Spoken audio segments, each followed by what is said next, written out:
បាទសូមគោរពជំរាបសួរពុកម៉ែបងប្អូននៅថ្ងៃនេះជាថ្ងៃដែលយើងបានមានសកម្មភាពនៅក្នុងការចុះសម្អាតអនាម័យ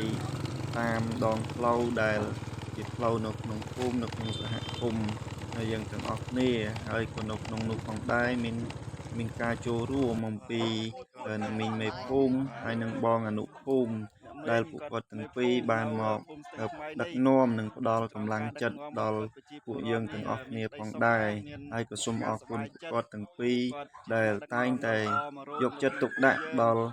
បងប្អូនប្រជាពលរដ្ឋយើងទាំងអស់គ្នានៅក្នុងការរស់នៅក្នុងភូមិនេះហើយក៏សូមអរគុណដល់បងនិងពូដែលគាត់ជាប្រធានក្រុមនៅទីនេះក៏គាត់បានដឹកនាំហើយនឹងពូប្រជាការពារនៅក្នុងភូមិផងដែរហើយគាត់បានដឹកនាំបងប្អូនប្រជាពលរដ្ឋយើងនៅក្នុងការសម្អាតផ្លូវក្នុងការរស់នៅដោយហៅថាប្រកបដោយបរិស្ថានស្អាតការរស់នៅស្អាតនិងសុខភាពល្អ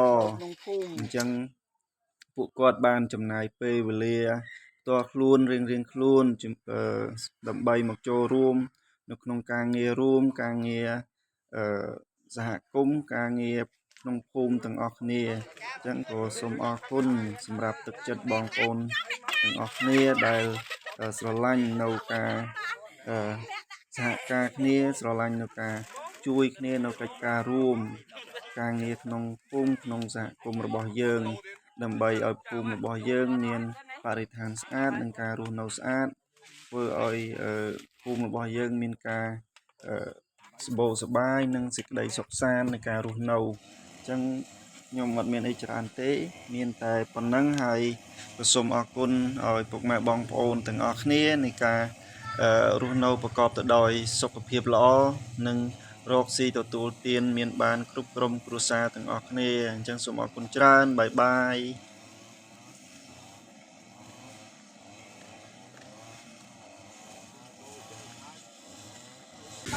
ហើយពូលើម៉ូតូញឹមមួយមើលអូតាតបាយអូតាខ្សែមកមកតាតបាយ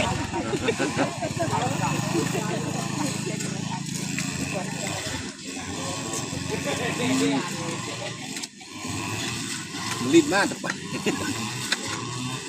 អត់ហ៊ានចូលទៅនេះទេអត់ហ៊ានចូលទៅលក់នៅនេះទេ